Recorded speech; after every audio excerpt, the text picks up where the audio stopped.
آپ دیکھ رہے ہیں نیوز ڈیلی۔ مسلمان سائنسدانوں میں ایک اور بہت مشہور نام محمد ابن موسیٰ الخوارزمی کا ہے۔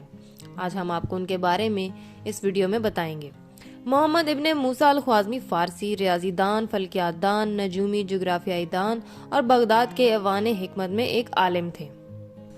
وہ 780 کے لگ بھگ فارس میں پیدا ہوئے۔ الخوارزمی ان اہل علم میں سے ایک تھے جنہوں نے بیت الحکمت میں کام کیا۔ الخوارزمی بغداد میں خلیفہ ہارون رشید کے بیٹے کیلف المامون کی قیادت میں ایوان حکمت کے رکن کے طور پر کام کرتے تھے۔ ہاؤس آف وزڈم ایک سائنسی تحقیق اور تدریسی مرکز تھا۔ الخوارزمی نے ریاضی میں الگوریدم کا تصور تیار کیا، جس کی وجہ سے کچھ لوگ اسے کمپیوٹر سائنس کا دادا کہتے ہیں۔ الخوارزمی کے الجبرا کو علوم کی بنیاد سمجھا جاتا ہے۔ الخوارزمی کے مطابق ہم دنیا والے الجبرا کے مرہون محنت ہیں۔ اس کا سب سے بڑا ریاضیاتی کام حساب الجبر و المقابلہ کے عنوان سے ہے۔ یہ کتاب، جس کا 2 بار لاطینی میں ترجمہ کیا گیا، 12ویں صدی میں کیریمونا کے جراڈ اور چیسٹر کے رابرٹ دونوں نے تجزیے کے ساتھ ساتھ ہندسی مثالوں کے ذریعے کئی سو سادہ چوکور مساواتوں کو تیار کیا۔ اس کتاب میں وراثت کی تقسیم اور زمین کے پلاٹوں کا سروے کرنے کے طریقوں پر بھی کافی حصہ ہے۔ یہ بڑی حد تک الجبرا کی بجائے علمی کمپیوٹیشنل مسائل کو حل کرنے کے طریقوں سے متعلق ہے۔ الخوارزمی نے اپنی بحث کو پہلے اور دوسرے درجے کی مساوات تک محدود رکھا۔ اس نے فلکیات پر ایک اہم کام بھی لکھا، جس میں کیلنڈروں کا احاطہ کرنا، سورج، چاند اور سیاروں کی صحیح پوزیشنوں کا حساب لگانا، سائزز اور اسٹرولوجیکل ٹیبل، پیرالاکس اور چاند گرہن کے حساب کتاب شامل ہیں۔ ان کا فلکیاتی کام ضیاء السندھ بھی دوسرے سائنسدانوں کے کام پر مبنی ہے۔ جیسا کہ الجبرا کے ساتھ ان کی سب سے بڑی دلچسپی عربی کے قدیم ترین کام کے طور پر ہے، جو اب بھی عربی میں موجود ہے۔ ان کا سب سے زیادہ تسلیم شدہ کام، جیسا کہ پہلے ذکر کیا گیا ہے اور ان کے نام پر رکھا گیا ہے، وہ ریاضیاتی تصور الگوریدم ہے۔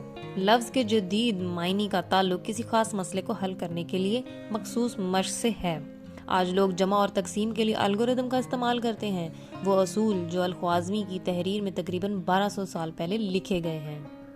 الخوارزمی نے ہی عربی ہندسوں کو مغرب میں متعارف کروایا۔ انہوں نے ایک ایسا عمل شروع کیا جس کی وجہ سے صفر کے ساتھ 9 عربی ہندسوں کا استعمال ہوا۔ قرون وسطیٰ کی جغرافیہ میں الخوارزمی کا تعاون بھی بہت اہمیت کا حامل ہے۔ انہوں نے جغرافیہ میں ٹولومی کی تحقیق کو منظم اور درست کیا۔ انہوں نے اپنے اصل نتائج کا استعمال کرتے ہوئے اپنی کتاب صورت الارض یعنی زمین کی شکل میں تفصیل سے بیان کیا ہے۔ بدقسمتی سے نقشوں کو محفوظ نہیں کیا گیا ہے، حالانکہ جدید علماء انہیں الخوارزمی کی وضاحت سے دوبارہ تشکیل دینے میں کامیاب رہے ہیں۔ الخوارزمی نے اس وقت کی معروف دنیا کا نقشہ بنانے کے لیے 70 جغرافیہ دانوں کے کام کی نگرانی کی تھی۔ جب الخوارزمی کے کام لاطینی تراجم کے ذریعے یورپ میں مشہور ہوئے تو ان کے اثر و رسوخ نے مغرب میں سائنس کی ترقی پر ایک مستقل نشان بنا دیا۔ الخوارزمی نے سن ڈائلز کے نظریے اور تعمیر میں کئی اہم اصلاحات کی، جو ان کو اپنے ہندوستانی اور ہیلینسٹک پیشروں سے وراثت میں ملی تھیں۔ انہوں نے ان آلات کے لیے ٹیبلز بنائے، جس سے مخصوص حساب کتاب کرنے کے لیے درکار وقت کو کافی حد تک کم کر دیا گیا۔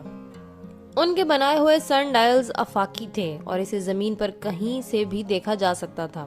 اس کے بعد سے نماز کے وقت کا تعین کرنے کے لیے اکثر مساجد پر سن ڈائلز لگائی جاتی تھیں۔ شیڈو اسکوئر ایک آلہ جو کسی چیز کی لکیری اونچائی کا تعین کرنے کے لیے استعمال کیا جاتا تھا، اسے بھی الخوارزمی نے 9ویں صدی میں بغداد میں ایجاد کیا تھا۔